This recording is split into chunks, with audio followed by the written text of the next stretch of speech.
Praga, un mundo de historias cotidianas. Una selección de las mejores entrevistas emitidas en Radio Praga Internacional los últimos años. Bienvenidos a un nuevo episodio del podcast Praga, un mundo de historias cotidianas. En este caso nos adentraremos en el fascinante universo de los intérpretes de checo y español. Jana Pokoyova y Markéta Zubrova comparten anécdotas, desafíos y momentos inesperados de una profesión que exige suma concentración, nervios de acero, rapidez mental y una sensibilidad especial para captar matices culturales.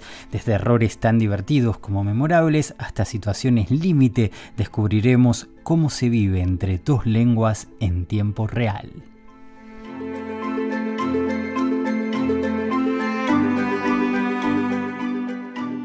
Si bien podría decirse lo mismo de muchas otras profesiones, da la sensación de que en el ámbito de las humanidades, el de intérprete es uno de los trabajos más estresantes que hay.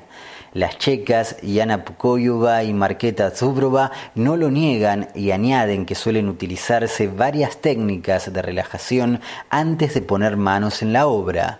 De todos modos, también lo consideran como una fuente inagotable de adrenalina y aventuras.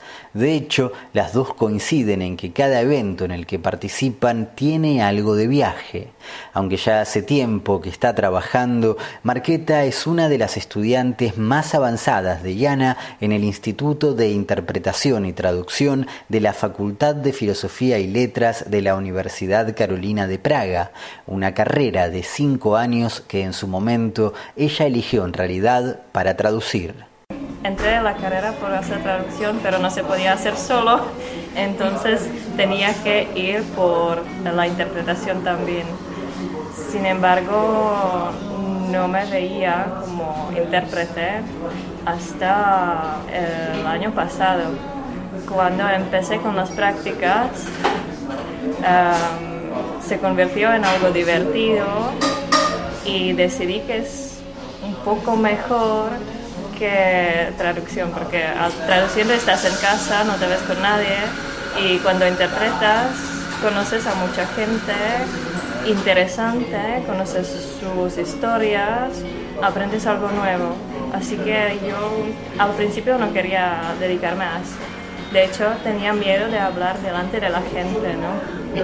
Incluso en la universidad, como en el segundo, me puse a llorar delante de la gente cuando tenía que hablar, ¿no? Además de tener mucha experiencia como intérprete, Jana realiza también traducciones literarias, sobre todo de poesía. De hecho, está terminando de trasladar al checo 20 poemas de amor y una canción desesperada de Pablo Neruda, que según cuenta, solo había sido traducido por Lumir Chifny allá por 1964.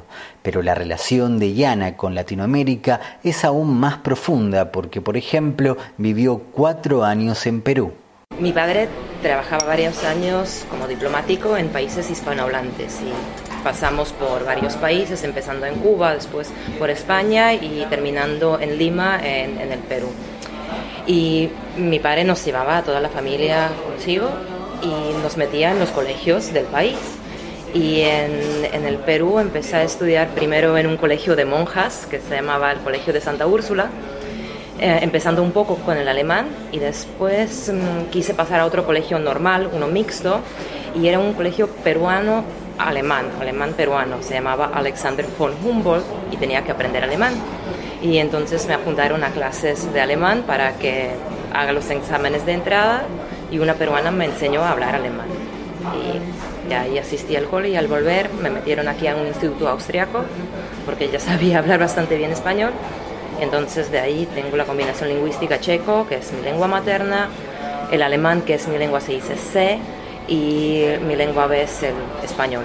En checo, las palabras también se encargan de distinguir muy bien las dos profesiones, traductor překladatel e intérprete tlumočník. Jana considera que la carrera ha cambiado mucho en el periodo en el que ella pasó de ser estudiante a profesora, Cuenta que al principio casi no se enseñaba el lado práctico de ser intérprete o traductor, como si la formación estuviera mucho más desconectada de la realidad. Por otro lado, cuenta que existía un poco la fantasía de que ser intérprete era más fácil que traducir, cuando en realidad cada encargo requiere una gran preparación y sumergirse en cada tema, desde leer textos teóricos hasta elaborar glosarios técnicos, porque por supuesto no se puede ser experto en todo. Mientras que Jana se dedica sobre todo a la interpretación simultánea, trasladando lo que dice un conferencista al mismo tiempo que habla, Marketa está más habituada a la consecutiva.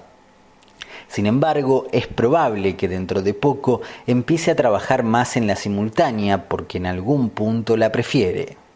Porque no se habla delante de la gente. Pero sí tienes que dividirte un poco, escuchar al discurso y hablar a la vez. Y también escucharte a ti mismo lo que estás diciendo, que es un poco... Estás como en tres personas, ¿no? Sin embargo, es muy útil para la vida, ¿no? Estoy en la cafetería y escucho a todos de mi alrededor y al compañero con que estoy. Jana explica que si bien los intérpretes simultáneos no suelen ser el centro de atención, sí es aconsejable que se expresen bien, tengan una voz agradable y sepan trabajar con ella. Además, deben ser capaces de tomar varias decisiones al mismo tiempo, interpretar, analizar, buscar términos en el ordenador, encender y apagar el micrófono. Por otro lado, aclara que a diferencia de los consecutivos, se aconseja que los intérpretes simultáneos trabajen siempre con un colega. Deberían siempre haber dos, porque lo que tú eres capaz de hacer con una calidad de un 100% se dice que son unos 15-20 minutos y después te cansas. Después se va interpretando tu colega, tu compañero, y después de los 20 minutos tú has descansado y puedes seguir haciéndolo bien. Además pueden pasar cosas, puede darte un ataque de tos, puedes desmayarte, no sé, y si estás solo en cabina, ¿quién interpreta? Por eso se suele hacer. Marketa afirma que al empezar la carrera no tenía idea de cómo sería la enseñanza, pero le gustó sobre todo el hecho de ir paso a paso. Primero, los estudiantes debían repetir algunos discursos en checo para practicar la memoria y el habla, lo cual tampoco era fácil porque cuenta que en general los ingresantes a la carrera no saben expresarse en público. También agradece a sus docentes haberle enseñado a tomar notas, algo extremadamente útil que en su opinión se parece bastante a aprender otra lengua, aunque la diferencia es que tal como explica Jana, no se trata de un lenguaje universal, porque cada intérprete puede crear su propio sistema. Lo clave es que no apuntas palabras, apuntas ideas. Las puedes dibujar si quieres, puedes utilizar siglas, abreviaciones, puedes utilizar dibujos, símbolos, puedes utilizar símbolos de otros lenguajes, de matemática, de química, matrículas de coches para los países, por ejemplo. Y es no apuntar palabras, no apuntar frases, pero apuntar ideas. Por supuesto que sí pueden anotarse algunas palabras sueltas, pero no frases enteras, porque al hacerlo, el intérprete corre el riesgo de quedar atrapado en la materialidad de su propio lenguaje, lo cual dificulta mucho el pasaje a otro idioma. En efecto, Jana suele recomendar a sus estudiantes dibujar, ya que uno de los grandes objetivos de las notas es, de acuerdo a la jerga de los intérpretes, desverbalizar.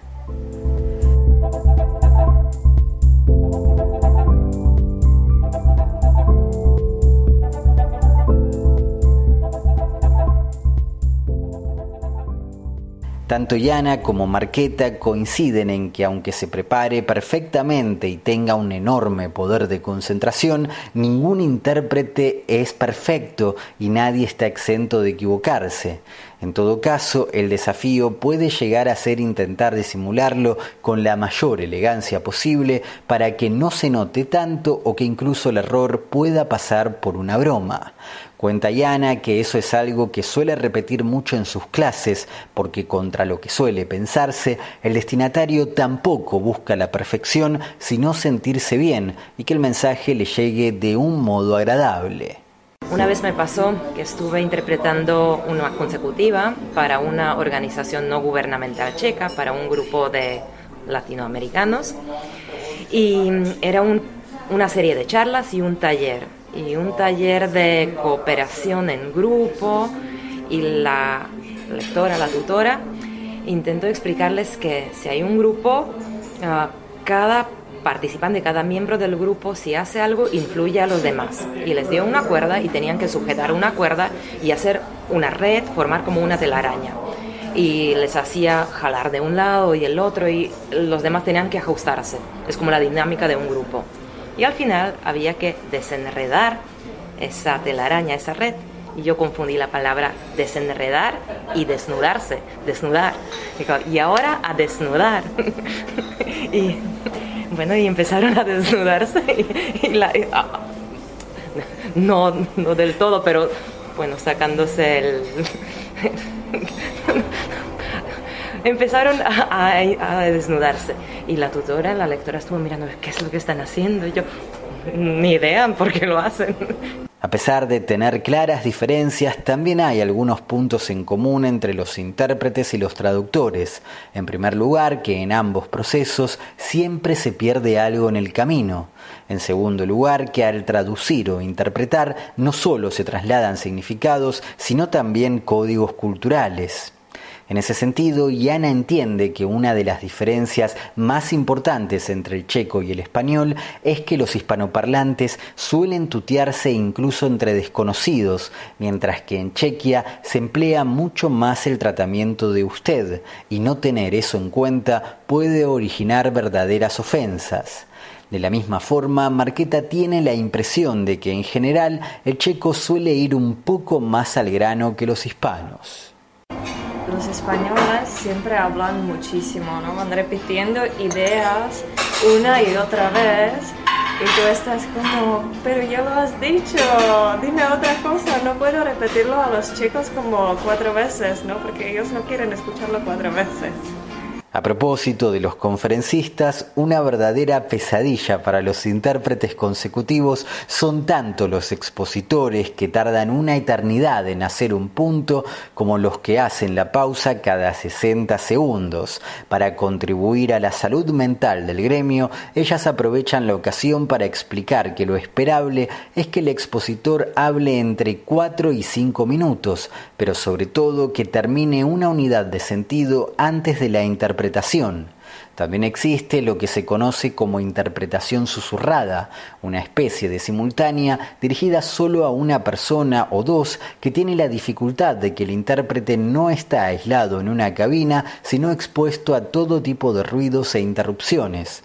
A pesar de que los matices y las diferencias son amplias, suele pensarse que un requisito casi imprescindible para realizar este tipo de trabajos es tener buena memoria, y aunque no deja de confirmarlo, Jana aporta al respecto una reflexión muy interesante. Sí, es fundamental, pero también es fundamental saber olvidar. Tienes que vaciar tu mente para dejar entrar nueva información, si no te vuelves loco. Si vas almacenándolo todo, tienes que saber olvidar activamente porque la capacidad de la mente humana es limitada, creo yo. En ese saber olvidar, ella incluye no solo las temáticas específicas de cada evento, sino también los errores cometidos durante el trabajo. De hecho, dice que es necesario perdonarse a uno mismo, ya que una vez que termina el encuentro no se puede hacer nada, porque a diferencia de lo que sucede con las traducciones, no hay ningún texto o libro para releer o corregir. En ese sentido, un problema recurrente de los intérpretes es que suelen trasladar, como si se tratara de un karma, sus impresiones negativas de un evento a otro, y eso hay que evitarlo porque, tal como explica Jana, en algún punto siempre se empieza de cero.